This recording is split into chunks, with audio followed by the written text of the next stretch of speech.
بسم الله الرحمن الرحيم.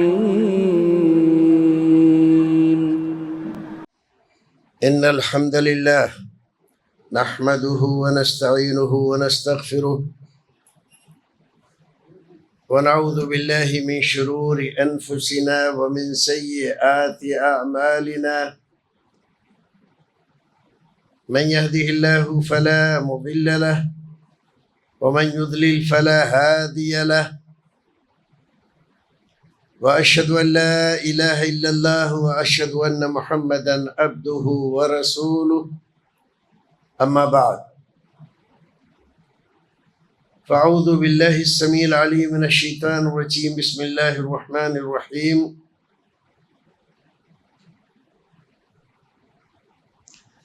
يا أيها الذين آمنوا لا تلهكم أموالكم وأولادكم عن ذكر الله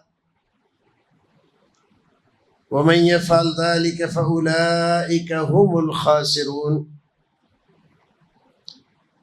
وأنفقوا مما رزقناكم من قبل أن يأتي أحدكم الموت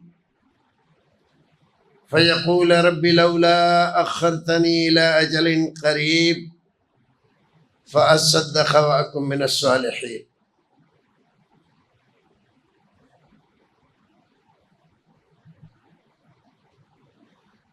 برادران اسلام دینی بھائیو،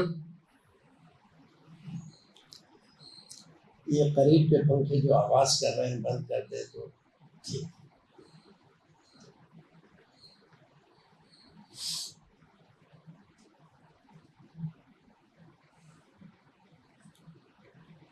انسان باوجود عقل مندی، ہوشیاری، چالاکی اور چترائی کے حقیقت میں بڑی غفلت میں اور بہت بے خیالی میں زندگی گزار رہا ہے۔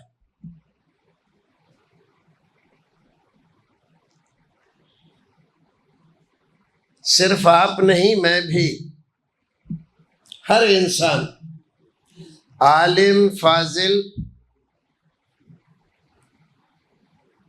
عام آدمی، جاہل، مرد، عورت، جوان، بوڑھا،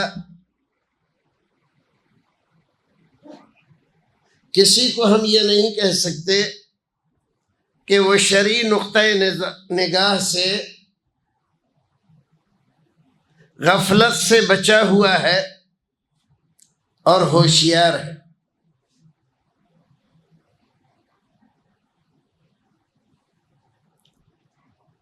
اور غفلت اس بلا کی ہے کہ دن میں، رات میں، سونے میں، جاگنے میں، کھیل کود میں، کاروبار میں اللہ رب العزت کی خاص عنایت کسی پر ہو جائے تو 24 گھنٹے میں 2-4 منٹ اس کو ایسے حاصل ہو جائیں جو اپنے آخری انجام کے تعلق سے سوچتا ہو، ورنہ ایک زائل دنیا، بے حقیقت دنیا، اور جو وہ بہت جلد ہم سے دور ہو جاتی ہے، ہمیں بے یار و مددگار چھوڑ دیتی ہے اور ہمیں اللہ رب العزت کی عنایتوں، رحمتوں، نوازشوں سے غافل کر دیتی ہے، اس دنیا کے بارے میں ہماری غفلت عام ہے۔ ابھی ہمارے امام صاحب نے جو سورہ عادیات پڑھی تھی، اسی سے مجھے خیال ہوا کہ میں اپنے بھائیوں کو کچھ ایسی باتیں بتاؤں کہ جو آیتیں قرآن شریف کی پڑھی جاتی ہیں ان پر تھوڑا سا غور کر لیا کریں۔ ہمارے ایمان میں اور ہم سلف صالحین کے ایمان میں جب دیکھتے اور غور کرتے ہیں کہ اتنا تفاوت کیوں ہے، فرق کیوں ہے، اتنی دوری کیوں ہے؟ تو کبھی کبھی بڑا تعجب ہوتا ہے، کلمہ انہوں نے بھی پڑھا، ہم نے بھی پڑھا، ایمان ہم بھی رکھتے ہیں، وہ بھی رکھتے ہیں، وہ بھی اللہ رسول کو مانتے تھے، ہم بھی اللہ رسول کو مانتے ہیں۔ موت، قیامت، حساب کتاب، پل صراط، قبر، برزخ، دیکھو تو ساری چیزوں کا ہمیں علم ہے، یقین رکھتے ہیں، لیکن جو غفلت ہمارے اوپر طاری ہے وہاں نہیں ملتی۔ وہاں اللہ کا ڈر ہے، خوف ہے، قبر کا، برزخ کا، حساب کتاب کا، میدان محشر کی گرمی کا، جہنم کا، اللہ کی پکڑ کا، حساب کتاب کا، اس قدر تصور ہر وقت ان کے دل و دماغ پر ہے کہ وہ غفلت سے بچے ہوئے ہیں، اور ہمارے یہاں اس کا بالکل برعکس ہے۔ وہی قرآن پڑھا جا رہا ہے، وہی آیتیں تلاوت ہو رہی ہیں، لیکن ہمیں نہ عبرت ہو رہی ہے نہ نصیحت لے رہے ہیں۔ وجوہات تو کئی ہیں، ان میں سب سے بڑی وجہ یہ ہے کہ ہم عربی جانتے نہیں، قرآن جو تلاوت ہوتا ہے اس کے معنی اور مطالب سے غافل رہتے ہیں، تو ہمیں پتہ ہی نہیں رہتا کہ کیا پڑھا جا رہا ہے۔ یا ایھا الذین آمنوا میں کیا کہا جا رہا ہے اور قل یا ایھا الکافرون میں کیا کہا جا رہا ہے۔ ایک فارملٹی ہے جو ہم پوری کر رہے ہیں، اور یہ حال تو نمازیوں کا ہے، ایمان والوں کا ہے، روزے داروں کا ہے، دینداروں اور پرہیزگاروں کا ہے۔ باقی جو لوگ نماز سے غافل ہیں، روزے سے غافل ہیں، دین سے غافل ہیں، اللہ رسول سے غافل ہیں، ان کا کیا حال ہوگا؟ تو آج کے زمانے میں علماء کرام کی ذمہ داریاں بڑھ جاتی ہیں کہ ان کو بار بار وہ باتیں بتائیں جس سے ان کے ایمان میں جو کمی ہو رہی ہے اس کو وہ پورا کر سکیں۔ جو غفلت کے پردے ان کی آنکھوں پر پڑے ہوئے ہیں وہ کسی طرح اٹھ جائیں۔ اس زندگی کے علاوہ جو زندگیاں ہیں، وہ برزخ کی زندگی ہو کہ قیامت کی زندگی ہو، جنت کی زندگی ہو کہ جہنم کی زندگی ہو، ان زندگیوں کے بارے میں بھی کچھ سوچ لیا کریں۔ اب ذرا تصور کریں کہ ایسے فوجی کا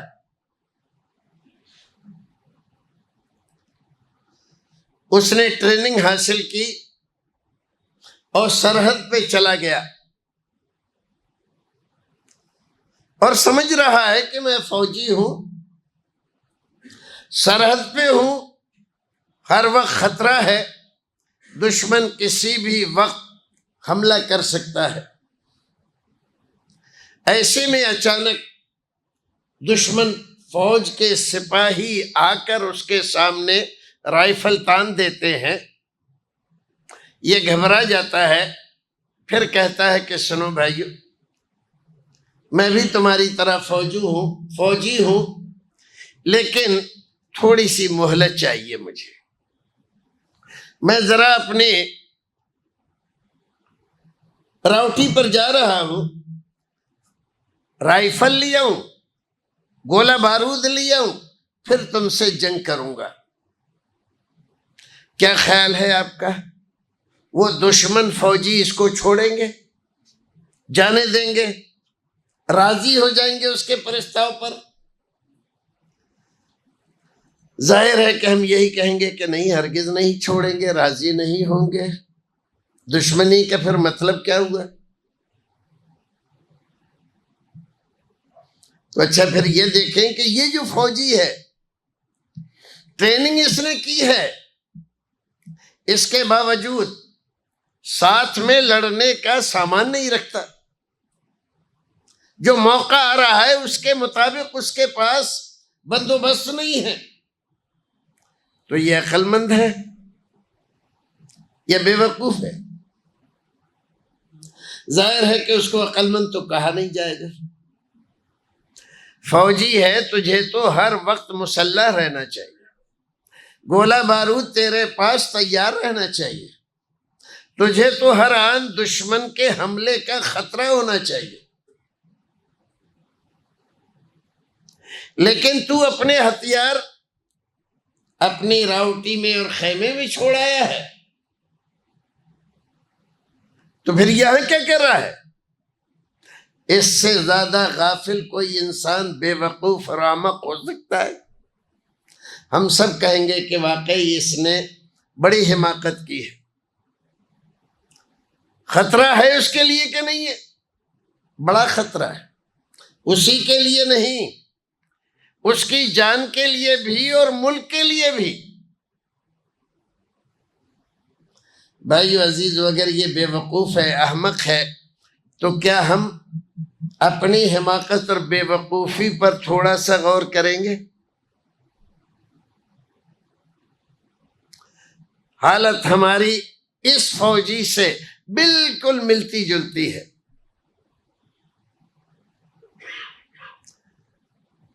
ہمارے اسلام نے، ہمارے دین نے، ہمارے رب نے، ہمارے رسول نے پوری طرح سے ہمیں ٹریننگ دینے کی کوشش کی، مومن ہو، ہر وقت تیار رہو، وَلَا تَمُوتُنَّ إِلَّا وَأَنْتُمْ مُسْلِمُونَ، موت کے لیے ہر وقت تیار رہو۔ تو مومن کو تو ہر وقت تیار رہنا چاہیے، کب بلاوا آ جائے، کب جانا پڑ جائے۔ جب فرشتہ آ کر ہمارے سراہانے بیٹھ جائے اور ہمیں یقین ہو جائے کہ اب کی بار تو جانا ہی پڑے گا، بیمار تو اس سے پہلے بھی ہوئے تھے، مقامی ڈاکٹروں سے علاج کرتے کرتے پریشان ہو گئے تھے، ہاسپٹل جانا پڑا، یہاں تک کہ آئی سی یو میں پہنچ گئے، لیکن پھر پتہ نہیں اللہ رب العزت نے کس کی دعا قبول کر لی، اور وہاں سے کچھ دنوں میں تھوڑی حالت بحال ہوئی، گھر چلے آئے، کچھ دوائیں کھائیں اور کچھ طاقت کی چیزیں کھائیں، رفتہ رفتہ درست ہو گئے۔ اس وقت وعدہ کیا تھا کہ اب نماز کبھی نہیں چھوڑیں، اللہ کی نافرمانی کبھی نہیں کریں گے، اور اس وقت کو یاد رکھیں گے۔ تیاری بالکل نہیں تھی، اب اللہ رب العزت نے موقع دے دیا ہے، اب تیاری سے زندگی گزاریں گے۔ اب کی بار اگر ملک الموت آئے اور ہم موت کے قریب پہنچے تو ہمیں اس بات کا اندیشہ نہیں ہوگا، خوف نہیں ہوگا کہ بے عمل بن کے جا رہے ہیں، بے ایمان بن کے جا رہے ہیں، نافرمان بن کے جا رہے ہیں، قبر میں کیا گزرے گی، حساب کتاب میں کیا گزرے گی، منکر نکیر کے سوالوں کا کیا ہوگا، یہ فکر نہیں رہے گی۔ ہم تو تیاری سے ہیں۔ کچھ دنوں تک بڑی پابندی سے نمازیں پڑھی، صدقہ خیرات بھی کیا، زکوٰۃ بھی دی، حسن اخلاق بھی برتا، نیکوں کا، دینداروں کا، علماء کا، دین کا، مسجد کا، مدرسے کا پورا خیال رکھا، اور پھر اس کے بعد جیسے جیسے طاقت اور قوت بحال ہوئی، پھر 99 کے چکر میں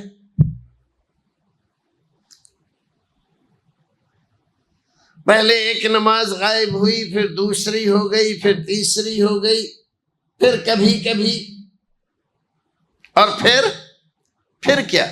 وہی رفتار بے ڈھنگی جو پہلے تھی سو اب بھی ہے، وہیں پہنچ گئے۔ وعدے وعید کرنے کے باوجود،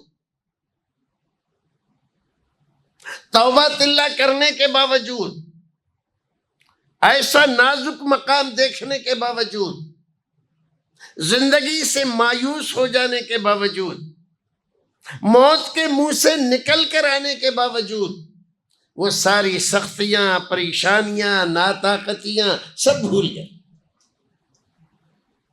اور وہی اکڑ پھو ہیں۔ مسجد و مدرسے کا کوئی خیال نہیں، علماء کا کوئی احترام نہیں، دین کا، شریعت کا کوئی پاس و لحاظ نہیں، وہی فرعون بے سامہ بنے ہوئے۔ اور پھر اللہ رب العزت نے پکڑ لیا، جاؤ گے کہاں؟ کہاں جاؤ گے؟ اس کی پکڑ سے کوئی بچا ہے جو تم بچ جاؤ گے؟ جو خدائی کا دعویٰ کرتے تھے، جو دوسروں کو اپنے پیروں پر جھکاتے تھے، وہ نہیں رہے، تمہاری کیا حیثیت ہے؟ جن کے خزانوں کی کنجیاں، بڑی بڑی جماعتیں، کنجیاں صرف خزانہ نہیں، کنجیاں اٹھانے سے معذور تھیں، وہ نہیں رہے۔ وَإِنَّهُ لَحُبِّ الْخَيْرِ لَشَدِيدٌ، انسان کی محبت مال سے اس قدر سخت اور شدید ہے کہ مال کے چکر میں سب بھول جاتا ہے۔ يَحْسَبُ أَنَّ مَالَهُ أَخْلَدَهُ، اکثر یہ سمجھتا ہے کہ مال ہے تو سب کچھ ہے، صحت بھی ہے، تندرستی بھی ہے، عزت بھی ہے، دولت بھی ہے، بچ جائیں گے موت سے بھی۔ لیکن مال کسی کو بچا سکا ہے؟ اگر بچاتا تو قارون کو بچا لیتا، لیکن مال تو خود قارون کے ساتھ دھستا چلا جا رہا۔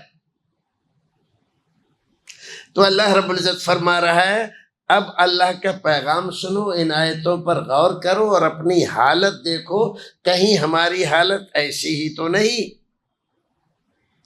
یا ایہا الذین آمنوا، اے ایمان والو، لا تلہکم اموالکم واولادکم عن ذکر اللہ، دیکھو ایسا نہ ہو جائے کہیں تمہارے مال اور تمہاری اولاد تمہیں اللہ کی یاد سے غافل نہ کر دے۔ دھیان رہے، ہوشیار رہو، غفلت میں نہیں، ہوشیار ہو جاؤ۔ یہ دو چیزیں انسان کو کبھی کبھی، جبکہ یہ دونوں چیزیں ایسی ہیں جو اس کے اعمال کو بڑھائیں، اس کی نیکیوں کو بڑھائیں، اس کے ثواب کو بڑھائیں، لیکن دونوں چیزیں کبھی کبھی ایسی ہوتی ہیں کہ انسان کو برباد کر دیتی ہیں، مال اور اولاد۔ اللہ رب العزت نے ایک اور جگہ فرمایا، انما اموالکم و اولادکم فتنہ،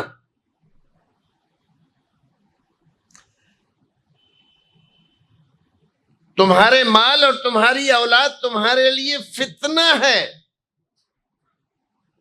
آزمائش، امتحان ہے۔ امتحان میں جیسے انسان کی حالت بہت خراب رہتی ہے، یہ مال اور یہ تمہاری اولاد تمہاری حالت خراب کرنے کے لیے کافی، لیکن باہر انسان کی غفلت کہ اس دنیا میں سب سے زیادہ جس چیز سے محبت کرتا ہے وہ یہی دو چیزیں، ایک مال اور ایک اولاد۔ جب جوانی کی دہلیز پر قدم رکھتا ہے تو خواب دیکھنا شروع کر دیتا ہے کہ مجھے شادی کرنی ہے اور ایسی خاتون سے کرنا ہے، اور پھر اللہ رب العزت مجھے اولاد بھی دے گا، اور وہیں سے ان کے نام بھی رکھنا شروع کر دیتا۔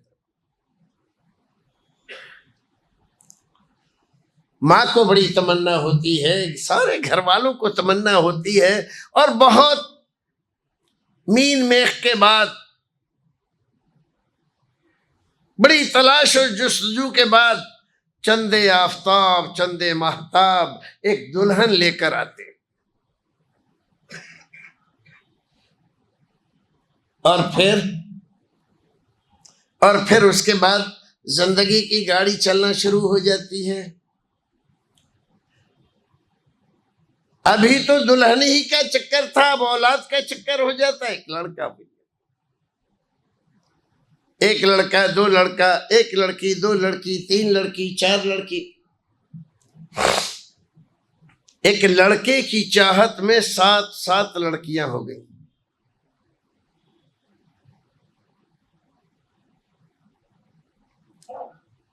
اور لڑکا کا چہرہ ابھی تک نہیں دیکھا۔ کیسی عجیب تمنا ہے۔ جب بھی لڑکی کی پیدائش ہوتی ہے اس کا دل بیٹھنے لگتا ہے، اندیشے گھیرنے لگتے ہیں، خدشات چاروں طرف سے گھیرا ڈال لیتے ہیں۔ دیکھتا ہے کہ سماج کا حال کیا ہے۔ لڑکی کو آج کے زمانے میں پالنا، پوسنا، پھر اس کی شادی بیاہ کے معاملات کو انجام دینا کتنا مشکل ہے، لیکن یہ 6 بچیوں کا باپ بنا اس امید میں شاید کہ اب کے بار ہی لڑکا دکھائی دے۔ تو کبھی کبھی غصہ ہو کر بیوی کو گالی دیتا ہے، مارتا ہے، ظلم و زیادتی کرتا ہے، اپنے گھر سے نکال کر کہتا ہے کہ جا اپنے میکے چلی جا، جبکہ اس بیچاری کا کوئی بھی قصور نہیں۔ لڑکی کی پیدائش میں عورت کا ذرہ برابر قصور نہیں ہے۔ اس تمام کے پیچھے اللہ رب العزت کے ارادے کے بعد مرد کی اپنی حیثیت کا قصور ہے۔ عورت ذمہ دار نہیں ہے لڑکے لڑکی کی، لیکن ہم کیا کرتے ہیں؟ سزا اسی کو دیتے ہیں۔ قرآن میں بھی اللہ رب العزت نے کہا وَإِذَا بُشِّرَ أَحَدُهُمْ بِالْأُنثَىٰ ظَلَّ وَجْهُهُ مُسْوَدًّا وَهُوَ كَظِيمٌ۔ جب کسی زمانہ جاہلیت کا تذکرہ ہو رہا ہے، کسی انسان کو اس بات کی خبر دی جاتی ہے کہ تیرے گھر بیٹی ہوئی ہے، ظل وجہہ مسودن، تو اس کا چہرہ کالا پڑ جاتا ہے، وہو کظیم، اور وہ دانت پیسنے لگتا ہے، اور سارا غصہ کس کے اوپر؟ عورت کے اوپر، کہ پھر سے بیٹی دے دی اس نے، جبکہ اس بیچاری کا کوئی قصور نہیں۔ ہمارے زمانے میں بھی ہماری اپنی بدعمالیوں، بد اعتقادیوں، لاشعوریوں اور رسم و رواج کو دین سمجھ کر دل میں بٹھانے کی وجہ سے لڑکیاں ہمارے لیے بوجھ بن رہی ہیں، ورنہ نہ کل لڑکی بوجھ تھی نہ آج بوجھ ہے۔ اور حقیقت یہ ہے کہ جتنی محبت لڑکی اپنے ماں باپ سے کرتی ہے لڑکے نہیں کرتے۔ آخر وقت تک لڑکی اپنے ماں باپ کی خدمت کرنے کا جذبہ رکھ کے اور ان کو خوش رکھنے کی کوشش کرتی ہے، جبکہ لڑکے کی شادی کر دو 2-4 مہینے کے بعد کچھ ایسی عجیب دنیا الٹ ہو جاتی ہے کہ اس کو کوئی مطلب نہیں رہتا آپ سے۔ ان تمام چیزوں کے باوجود ہمارے یہاں لڑکوں کی پیدائش باعث مسرت اور شادمانی مانی جاتی ہے، اور لڑکیوں کی پیدائش باعث پریشانی قرار دی جاتی ہے۔ بہرحال اللہ رب العزت فرما رہی ہے اولاد تمہاری، اور یہ تمہارا مال جس کے کمانے کے لیے جائز ناجائز، حلال حرام، صحیح غلط، سب کی تمیز اٹھا کر رکھ دیتے ہو، بس پیسہ آنا چاہیے۔ پیسہ آ جائے، چاہے بعد میں چل کے وہ وبال جان بن جائے۔ یہاں دنیا میں دیکھو آپ، ایک آدمی کوئی رشوت میں یا غلط طریقے سے پیسہ کمانے میں پکڑا جاتا ہے، کون کون سی کمپنیاں آ کر اس کے یہاں ڈیرے ڈالتی ہے، مقدموں میں پھنساتی ہے، جیلوں میں ٹھوستی ہے، کیا کیا ہوتا ہے۔ یہ تو دنیا کا معاملہ ہے۔ یہاں دنیا میں تو رشوت دے کے چھوٹ جاتا ہے انسان۔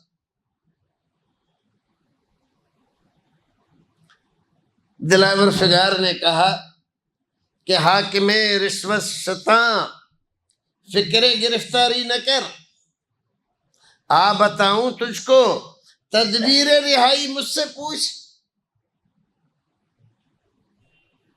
کس سے کہہ رہے ہیں؟ جو ادھکاری رشوت لیتے ہوئے پکڑے گئے، حاکم رشوت ستاں،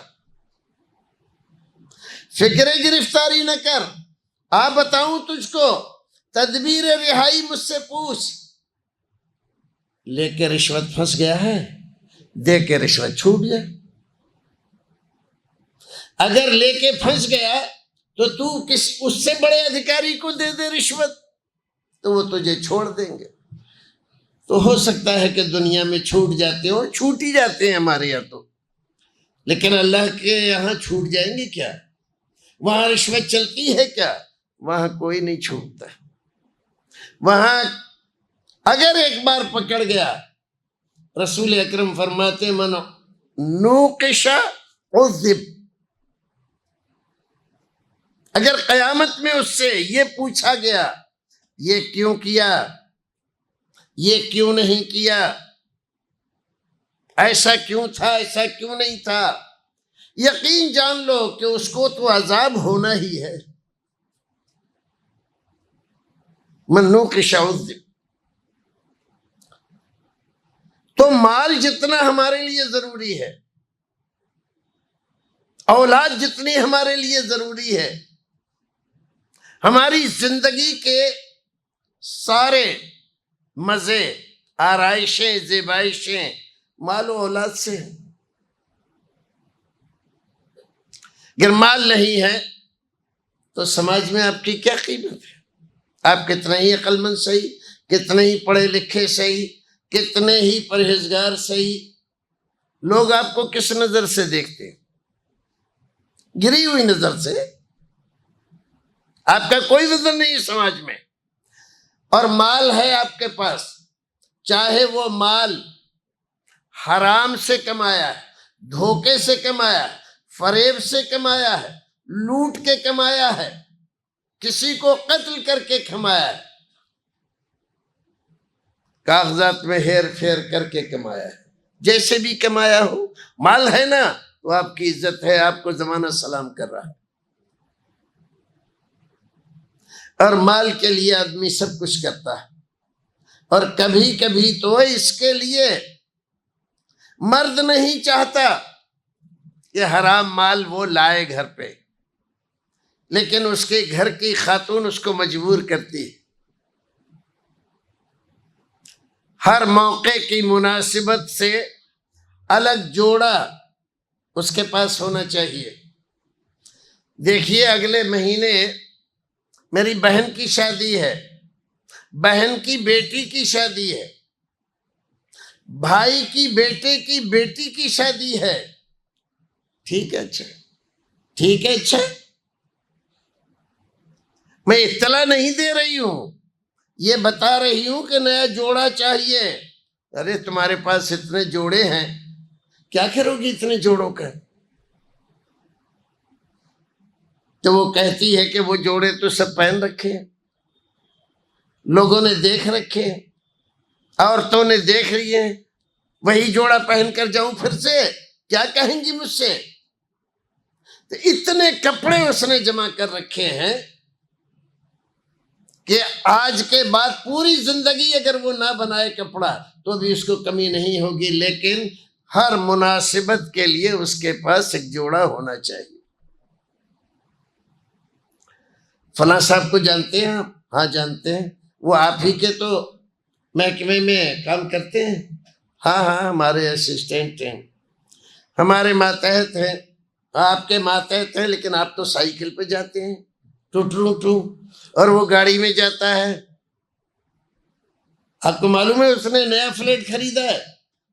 آپ کو معلوم ہے اس نے یہ کیا ہے؟ آپ کو معلوم ہے اس نے یہ کیا ہے؟ کیوں بتا رہی ہے؟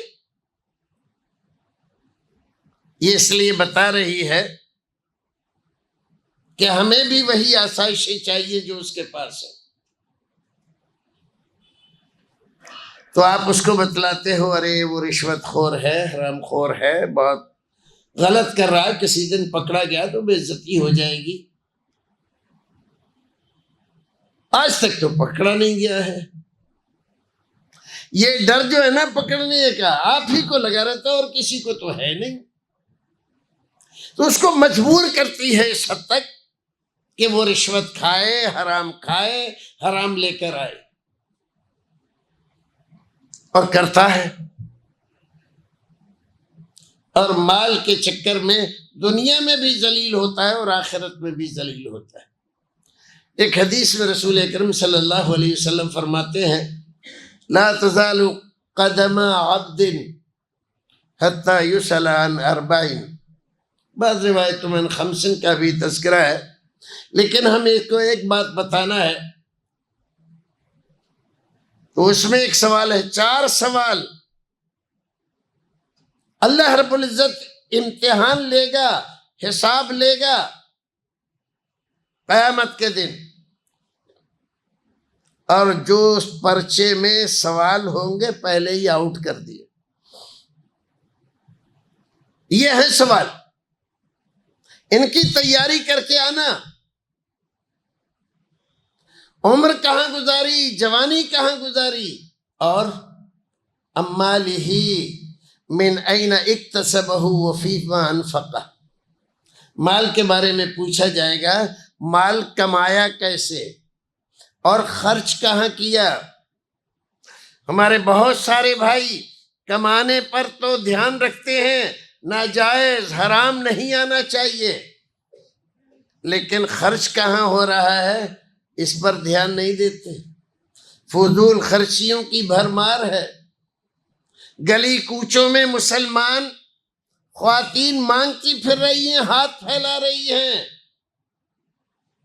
اور ہم شادی کے لیے جب ہال بک کرتے ہیں تو 10 15 لاکھ روپے کے ہال بک کر رہے ہیں۔ ہمیں ڈر لگ رہا ہے؟ ہماری غفلتیں ہم سے کیا کیا کروا رہی ہیں۔ اللہ رب العزت فرما رہا ہے لا تلہکم اموالکم ولا اولادکم عن ذکر اللہ۔ ایک غریب آدمی ہے، اس سے کہو کہ بھائی تو بڑی محنت کی کماتا ہے، بالکل حلال روزی کھاتا ہے، اپنے بچوں کو کھلاتا ہے، بھائی نماز پڑھا کر، سیدھا جنت میں جائے گا تو۔ سارے اعمال تیرے جنت کے ہیں، کسی سے لڑتا نہیں، بد اخلاقی نہیں کرتا، ہر ایک سے پیار سے بولتا ہے، محنت کی کماتا ہے، محنت کی کھاتا ہے، تیرے جنتی ہونے میں کیا شک ہے؟ بس نماز پابندی سے پڑھا کر۔ مولوی صاحب بات تو ٹھیک ہے، لیکن آپ کو معلوم ہے میرے 4 بچے ہیں، 5 بچے ہیں، 6 بچے ہیں، اور میری یہ کمائی بہت معمولی ہے، اگر میں نماز پڑھنے جاؤں گا تو بچے کیسے پالوں گا؟ تو یہ نماز نہیں پڑھ رہا ہے، کس لیے نہیں پڑھ رہا ہے؟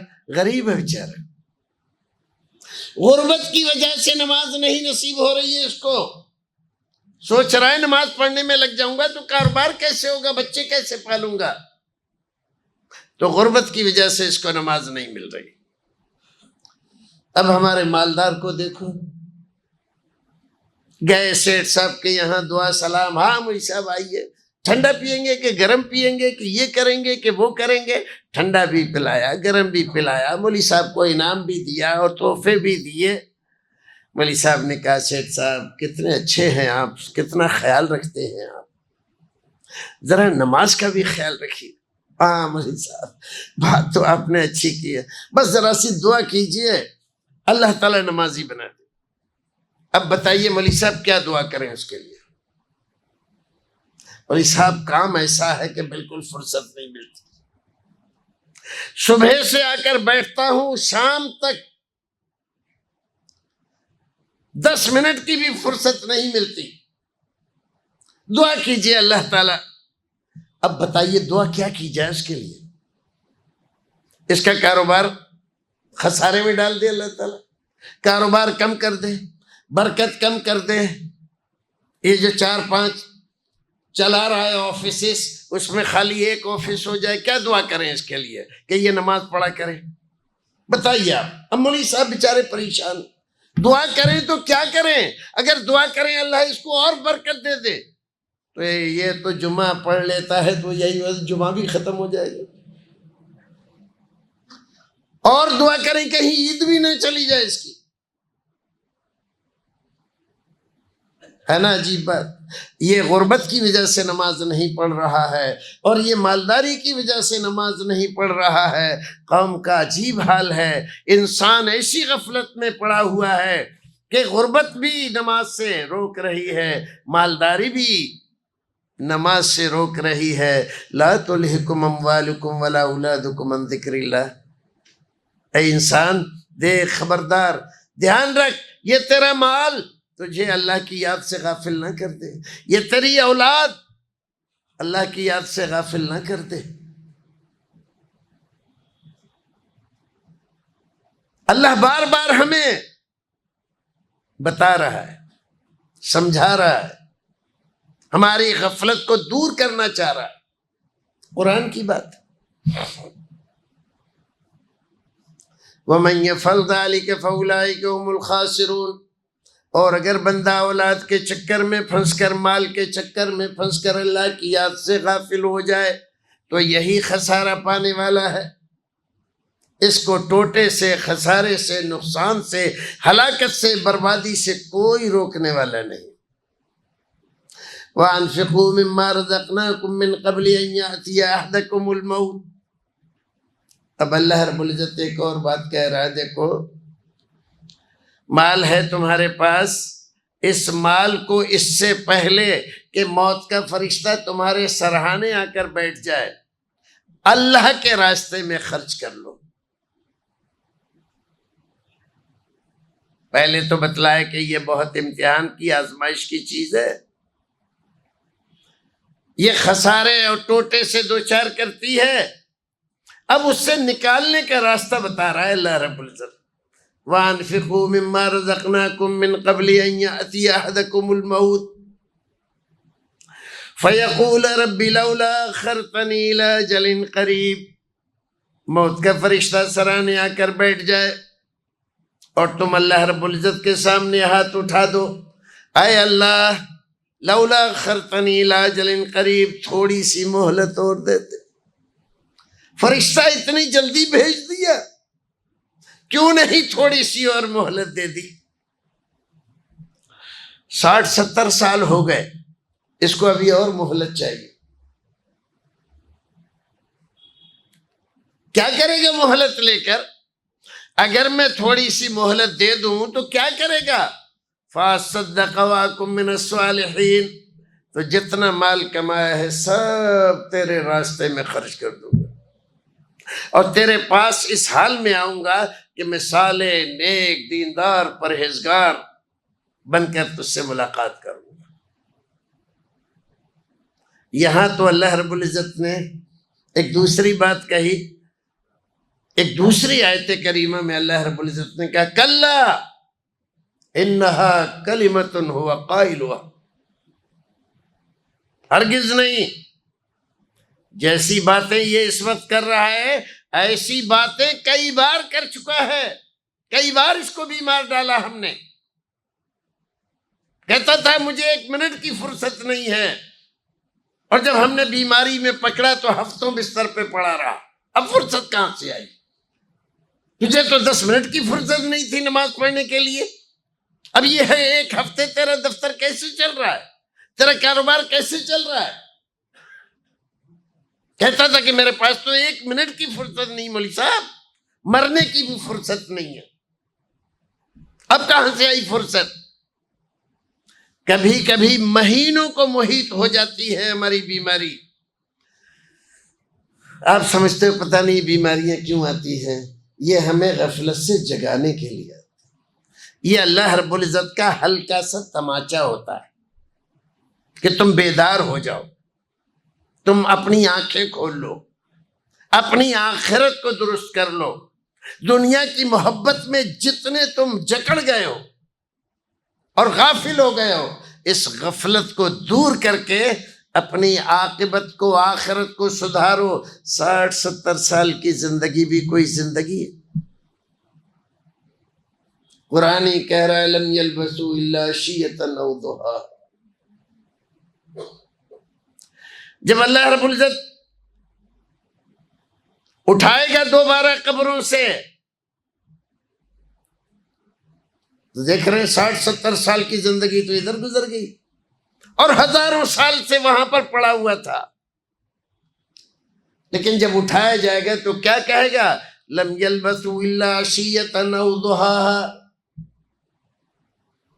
تھوڑا سا وقت ہوا ہے، 1 دن کا، 2 پہر تک کا، کوئی حیثیت ہے اس کی؟ سب بھول جائے گا انسان، ساری اکڑ پھونک اور ساری شیطنت۔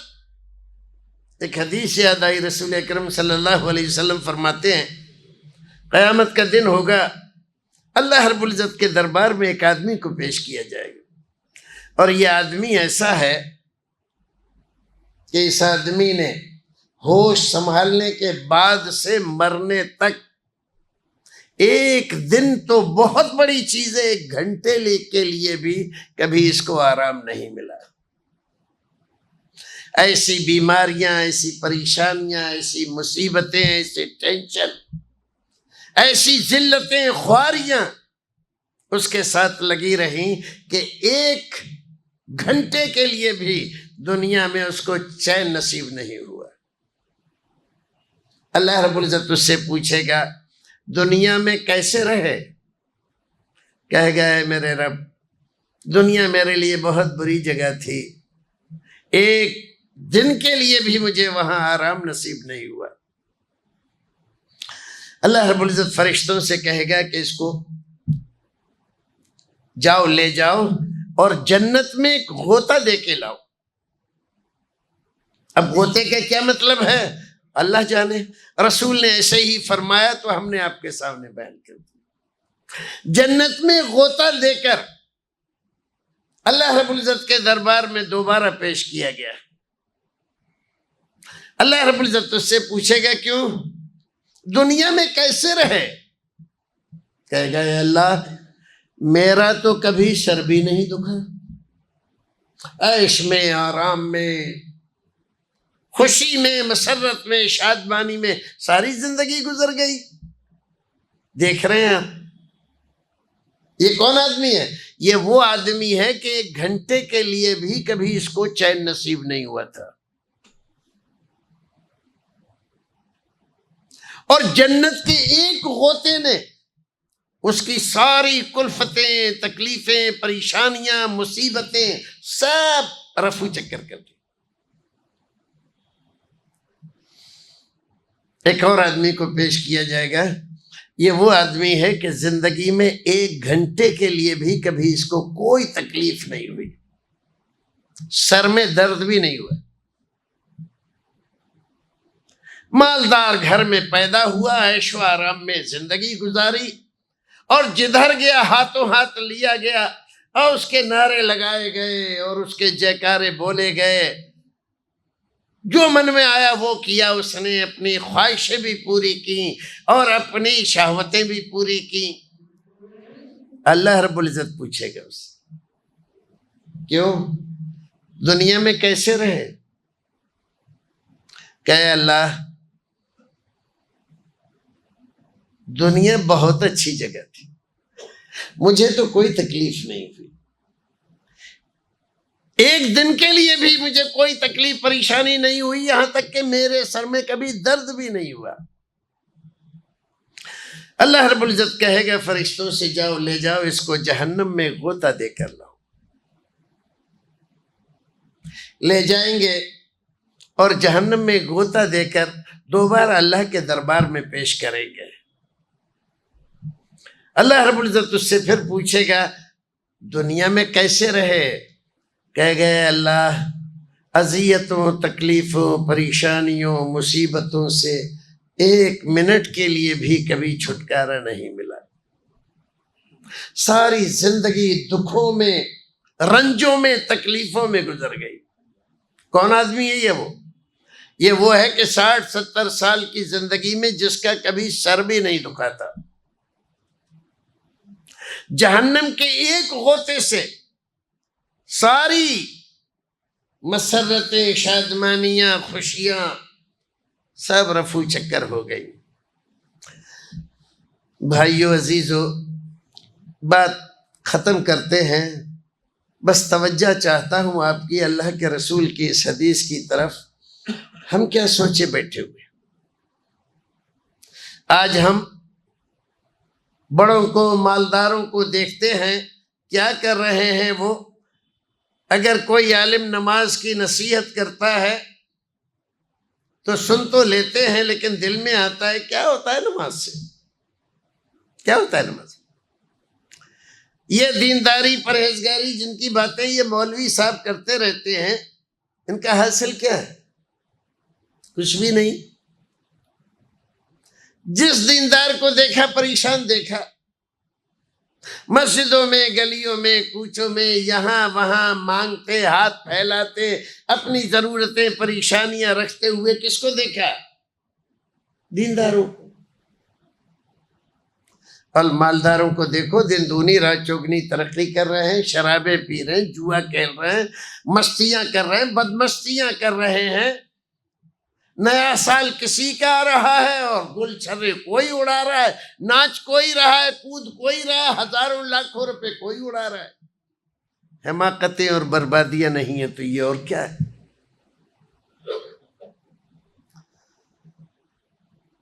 تو صرف اتنی سی درخواست ہے، اب تک جیسی زندگی گزر گئی اس کو تو واپس نہیں لایا جا سکتا. لیکن اس کے لیے اللہ رب العزت کے دربار میں سر رکھ کر، رو کر، گڑ گڑا کر معافی مانگی جا سکتی ہے، توبہ کی جا سکتی ہے، استغفار پڑھا جا سکتا ہے. تمہارے آنکھ سے نکلا ہوا ایک آنسو اللہ رب العزت کے غضب کو، غضب کی آتش کو بجھانے کے لیے کافی ہو سکتا ہے. لیکن سچے دل سے اگر اللہ رب العزت کے دربار میں جھک کر معافی مانگو گے تو اللہ خوش ہو سکتا ہے. وَتُوبُوا إِلَى اللَّهِ جَمِيعًا أَيُّهَا الْمُؤْمِنُونَ، اے ایمان والو سارے کے سارے مل کر اللہ کے دربار میں توبہ کر لو، معافی مانگ لو. جو کچھ ہوا ہے اس کے لیے اور جو آئندہ زندگی رہ گئی ہے اس کے لیے. اے اللہ اپنی نگرانی میں، رحمتوں میں، عنایتوں میں رکھنا اور توفیق ایسی دینا کہ کبھی ہم جان بوجھ کر تیرے رسول کی، تیری شریعت کی نافرمانی نہ کریں. دعا مانگو کہ اللہ رب العزت یہ زندگی خیر و خوبی سے گزر جائے اور یہ جو آنکھوں پہ ہمارے پردہ پڑا ہوا ہے شیطان کی وجہ سے، بدعمالیوں کی وجہ سے، تو اس سے پہلے کہ قرآن کہتا ہے کشفنا غطاءک فبصرک اليوم حدید، اس وقت کو یاد کر جب ہم تیری آنکھ پر پڑے ہوئے پردے کو اٹھائیں گے تو تیری آنکھیں پھٹی کی پھٹی رہ جائیں گی، خیرہ ہو جائیں گی، تجھے کچھ سجائی نہیں دے گا، نظر نہیں آئے گا جب فرشتہ تیرے سرانے بیٹھا ہوگا اور کہے گا کہ چلو بس زندگی کی مدت پوری ہو گئی. فبصرک اليوم حدید. تو اس سے پہلے کہ یہ وقت آئے، وقت رہتے توبہ کر لو، اپنے رب کو راضی کر لو. اگر راضی کر لیا تم نے تو سب سے بڑی یہ کامیابی ہے. وَمَن يُطِعِ اللَّهَ وَرَسُولَهُ فَقَدْ فَازَ. جس نے اللہ کی اطاعت میں زندگی گزاری، رسول کی اطاعت و فرما برداری میں زندگی گزاری، فقط فاز، کامیاب یہ آدمی ہوا ہے، باقی سارے لوگ ناکام ہیں۔ تو اللہ کی اطاعت و فرما برداری میں زندگی گزارو، توبہ کرو، اور 24 گھنٹے میں کم سے کم جب سونے جایا کرو تو بستر پہ 2 منٹ بیٹھ کے اپنے رب کو یاد کر کے دن بھر کی گھٹناؤں پر ایک نظر ڈال کے توبہ کر لیا کرو، استغفار پڑھ لیا کرو، استغفر اللہ الذی لا الہ الا ہوا الحی القیوم واتوب الیہ۔ اللہ رب العزت ہمیں اور آپ کو نیک عمل کرنے کی توفیق عطا فرمائے۔